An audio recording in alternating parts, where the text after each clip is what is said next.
Welcome to Catholic Views. I'm your host, Renee Kranz. In the studio with me today is one of our very favorite priests and very favorite guests, Father Brian Eckrich. Good Father morning. Eckrich. I'm so glad you're here. At least once a year we have to have you here, and we try to have you here more because you're just so much fun and everybody loves you. Yeah, well, I'm glad to hear that. Yeah, whenever we have, if you haven't heard or listened or watched when Father Eckrich is here, for some reason he attracts a crowd. So we like to have him back. Not sure how that happened, but I like don't either. Not because Father Eckrich stops up to our office about once a week because he's in Sioux Falls doing a lot of stuff with prison ministry and so on. So he stops up to our office quite often just to chat and bring us all the good news of the area, I guess. I don't know. So Father Eckrich is the parochial administrator. I'm going to get that right finally for... this is for St. Joseph the Workman in Huntemer and St. Rose of Lima in Garrettson. Mm-hmm. Also the chaplain at the South Dakota State Penitentiary, which is kind of new for you. Yes. How's that going? It's going pretty well. Is it? It's a little bit difficult. Obviously, it's just a very unique environment and trying to navigate that whole system. But we're keeping the train on the tracks and things are going. That's good. Pretty good. And I know you partner with Mo Irvine. Yes, she's good to work with. Yeah. She's been doing this for a while. Yep. So she's got to be a real good partner in this, yes, I would think. Absolutely. Yeah. I would think her with the inmates, I think she would be just fantastic. Yep. Just such an empathetic person. Yeah, and she's been doing this for 3 or 4 years now, so she really gets to know the guys in there. Yeah. So it's good to have a stable person because the priests, I mean, you guys, obviously your assignments change. So sometimes the priest changes up, which is great because then they get to connect with different priests. Yeah, and it's good for them then to have that stability that she provides. Yeah, so. absolutely. Good. I'm glad it's going well. All right, so we are going to talk about today preparing for Lent because if you're watching this before Sunday, Lent starts next week. In case y'all didn't remember, if you're hearing it on Sunday, Lent starts in a few days. So we're going to talk to Father Eckrich about how to prepare for Lent. What are some reasons that we do this? And we do talk about this sometimes every year, although I don't think I've done this show yet. But I think it's a good reminder to just be like, okay, why do we do this? Mm-hmm. What do all the things mean? So we're going to start, Father Eckrich, with, so Lent is basically a reflection of the 40 days that Jesus spent in the desert. Can you talk about this? How should our Lent reflect that? Why is the number significant? What can you tell us about this? Obviously, the significance of 40 goes back to the Israelites. Well, Moses would spend 40 days up on the mountain. Oh, sure. The Israelites spent 40 years in the desert, so... 40, I guess, in all those times, whether Moses is up on the mountain or they're in the desert, it's just, for whatever, I guess, it's symbolic of this time of preparation. And I suppose the significance of the desert is this time of retreat. Okay. That you think even Jesus himself, as he's going about, he's obviously very popular in his ministry, that one of the places that he likes to go, he frequently would go out into the desert simply by himself. And I consider that as he does that, the significance of ourselves entering into these 40 days is that we take a step back. We retreat from the world as there's so many things, obligations, our job, the material things of this world that constantly bombard us. I think Lent is meant to be that time where we, in a spiritual way, enter into that desert to remove ourselves, in a sense, from the things and to have this moment of reflection and just kind of reordering our life in a penitential way back to our Lord so that our hearts and minds can be properly disposed to encounter God in Holy Week on ultimately Easter. Right. Yeah, there's so much noise out in the world. I think we need some time, some quiet, some silence to be able to, you can't really hear God's voice in all the noise of the world. Absolutely. Yeah. Maybe another thing that comes to mind is the prophet Elijah on the mountain where he says, God's not in the thunder or the lightning, it's in the quiet whisper. And sometimes the only place to hear that is out in the desert. Yeah. You have to go find some space or create space to be able to hear it. Yeah. So, it's hard to hear it when you're driving in the car with the radio blaring all the time or you have your face in social media all the time or whatever it is. So, Okay. So during Lent, we're asked to do 3 things. We have to pray, to fast, and to give alms. So I want to talk about each of these things and how they help us grow in our relationship to Christ. So can we just take each one individually and Sure. tell us whichever one you want to start with? Well, and I guess I was going to maybe even start at a more basic level. Yeah. So these 3, prayer, fasting, and almsgiving, are the 3 classical forms of penance. Mm-hmm. And obviously we associate penance with maybe the sacrament of confession, but Yeah. ultimately, so anytime we commit sin, there's 2 aspects. There's the aspect of guilt, and that's forgiven in confession. But then what sin does is there's this temporal effect, that sin has an effect on us, that it forms bad habits, things that are actually disordered within us. And so part of penance, like when the priest gives you penance for confession, it's this action, a concrete action to try to actually do something medicinal to reorder your life. Okay. And so that's what the church has always presented: prayer, fasting, and almsgiving. So now we can get back to what maybe going through these things. I think the significance of prayer obviously is placing our attention, our heart and mind in the presence of God. Right. Calling on Him ultimately to help us, because as Jesus says, without me you can do nothing. And so if we're actually going to be, if our hearts and minds are going to be reordered back towards Him, it ultimately has to be Him that's going to do it. We have to place ourselves before Him and actually have that conversation. Yeah. Spend that time with Him to say, Jesus, I need you. I'm going to place myself before you. I need you to work in my life, in my heart. Right.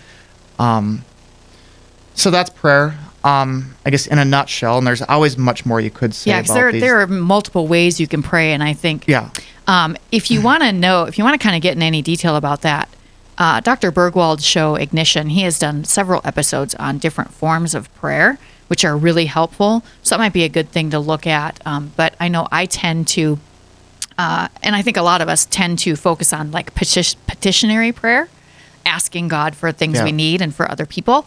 But there are other forms of prayer that are really important, so it might be a good thing to explore. Yeah, and actually, I guess as I was talking about prayer, I guess I kind of framed it in terms of prayer as a petition. But ultimately, in any relationship, any friendship, you don't always just want to ask the other person, "Hey, I need stuff from you." But how about part of prayer, contemplative prayer, is just sitting before our Lord, and how about just enjoying His company as you would the company of a good friend? Right. Yeah. I think maybe also just kind of even just the sacrifice of our time. The greatest form of, or not the greatest form of love, but what can you give someone else? The most valuable thing you have is your time. Yes. Yeah. And we don't, probably most of us don't give enough of it to God. Yeah. I myself can admit it can be very selfish with my time. Sure. It's easy to do. I mean, a lot of us are like, well, I went to church on Sunday. Well, is an hour a week really enough? I know it's certainly not, at least for me, and I don't give enough. Yeah. Or still, I was working on it. But okay, so fasting. Yep. So fasting, as we talk about, fasting is a discipline of the flesh. Mm-hmm. That obviously one of the things that's common with our sin is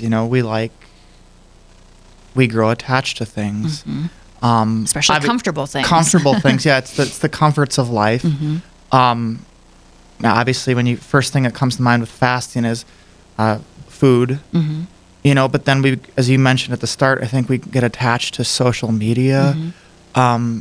It's basically anything that, anything of the world that we gain an attachment to. It might even be just sleeping too much. Oh, wow. Sleeping in, a lot of food, that's... I never thought about that. So I guess part of fasting, it might be like, okay, well, you discipline the flesh, you reorder the flesh by giving up food or maybe giving up social media. I guess fasting is the sacrifice of something. Right. But I think fasting might also be in this, if you like to sleep in, maybe say I'm going on Fridays or certain days of the week, I'm going to get up, I'm going to set my alarm for 6 a.m. or whenever it is. It's like, I don't want to do that, but that can be a sacrifice. Right. Form of fasting that I enter into. Right. Should those sacrifices be something that draw us closer to God, or is it okay if it's just something we really like and it's hard for us to give up? I think that we have to be intentional in what we give up. That our form of fasting should correspond to something that needs to be healed in us. Okay. I mean, this is kind of where sometimes people will say like, "Oh, for Lent, I do the same thing every year. I give up chocolate or whatever." It's sometimes, and I ask myself, or maybe I actually ask them, why specifically do you do that? Is this just something arbitrary that you do? Right. Or does this have a purpose? Are you maybe the question to ask yourself in giving up something for fasting, what corresponding virtue does that help grow in you? I think that's an important question to ask and to have that answer. Right. And maybe too, if it's something that you keep going back to confession for, like if you're constantly confessing, swearing, for instance, maybe that would be a good thing to do during Lent as a time to try to fix that part of your heart, I guess. Yeah. I couldn't think of what I wanted to say there. It's okay. Okay. So I have this question for later, but I want to ask this now. Is fasting the same as not eating meat on Friday? Or are these different things? Because I know we do actual fasting on Ash Wednesday and Good Friday. Yep. But giving up meat on Friday is a different thing. Is that right? Yeah, that's referred to as, I guess, abstinence. Abstinence, okay. So, fasting is certainly the more broad category. And on Ash Wednesday and Good Friday, we're asked to actually abstain from food. We could perhaps talk about what that entails. I have some thoughts on opinions on that. I will frame it my own opinions. But yeah, then I guess the more specific category is abstinence simply from meat. And the church asks us Fridays during Lent, but really the tradition of the church is that every Friday throughout the year, Fridays have a character of fasting, so of abstinence. So not eating meat on Fridays throughout the year is a good and noble thing to do. And it wouldn't have to be that particular thing for the rest of the year if you didn't want it to be. It could be maybe you fast from TV on Fridays. Or just, I would say something like that. Obviously, the church tells us meat specifically during Lent, but ultimately, like I said, it can be anything. What is it that you need to work on? Right. So. What puts you in the best disposition? Yes. Yeah. Yep. Okay. So fasting on Wednesday or Ash Wednesday and Good Friday, that is, I struggle with that one. I have some health issues that keep me from being able to do that.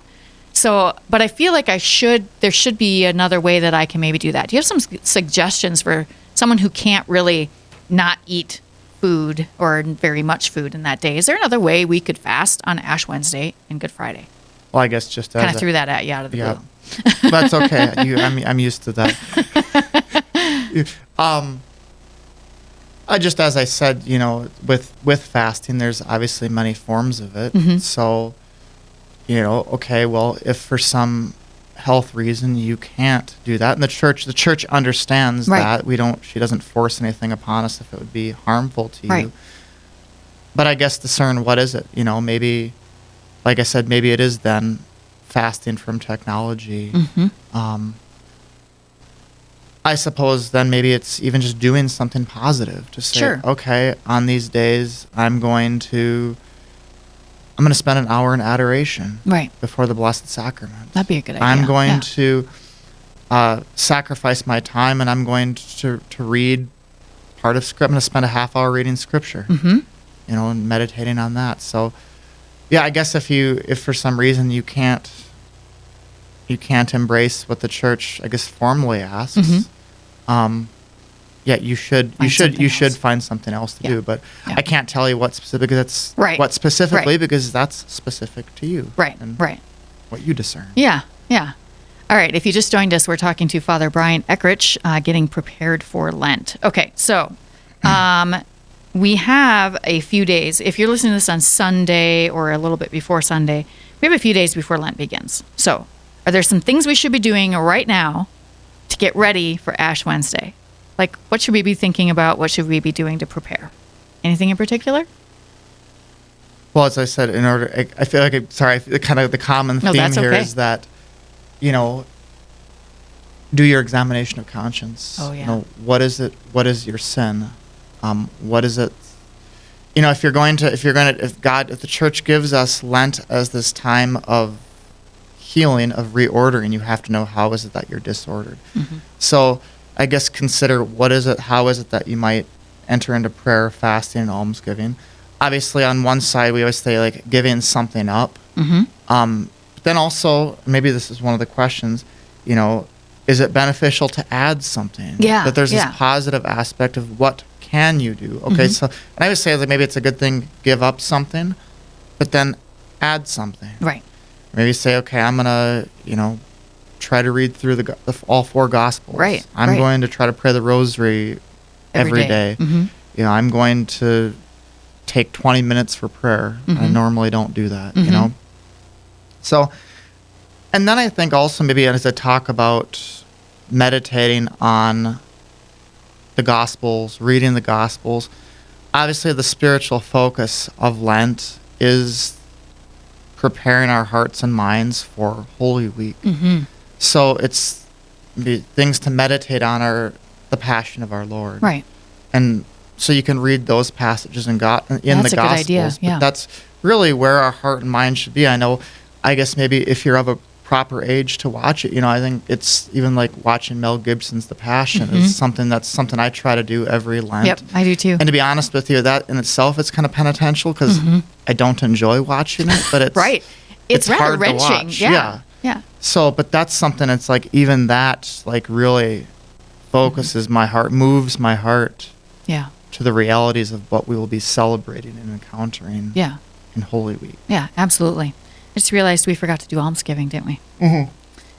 I think that Father's probably like, are we going to go back and do almsgiving? Sometimes we will. So since we missed it, giving alms. Okay.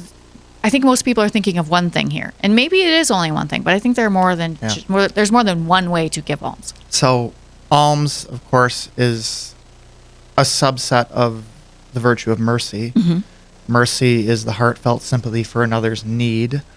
And so almsgiving is, as you said, the common thing is giving of our material wealth, of the things we have for the benefit of another. Right. So, and ultimately all this falls into the broad category of the theological virtue of charity. Right. But I guess as we reflect on people give alms, it's giving your money, putting your offering in the collection basket. But I guess as I said earlier, that sometimes the most valuable thing we have is time. Right. I guess before this, in preparation, I was reflecting on maybe almsgiving is giving someone your time. Mm-hmm. And I guess I maybe in a particular way reflect on that too, especially like when I go do my work in the prison, that I can't give them money.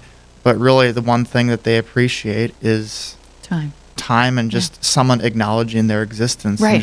And maybe not someone in prison, maybe it's just there's people in the parish, people that are simply lonely. Right. Or a grandparent or grandparents, something. Yeah. or even making that phone call to a friend that you haven't talked to that needs maybe. So I guess that's one thing. Almsgiving can just be giving of anything, right, for the sake of another. Right. Yeah, I like those suggestions. Okay, we have 3 minutes or so. I want to do 2 things. I forgot also to talk about Michelle Duppong. So we'll do that quick before we're done. But do you have an opinion on? I've always heard, well, you can do the thing you've given up on Sundays because Sunday's a feast day. Yes. Do you have a thought about that? Like, what's the Father Eckrich opinion here? Here's your soapbox. I'll get my soapbox out. Yep. And so this is just my opinion, but maybe this is more broad. I think we are a bunch of wimps as Catholics when it comes to fasting. What a lot of times the church asks us is this bare minimum. Classically, I don't think Sundays would have been an exception. You would have maintained whatever fasting you would have done. Or sacrifice, Or sacrifice on whatever discipline on Sunday.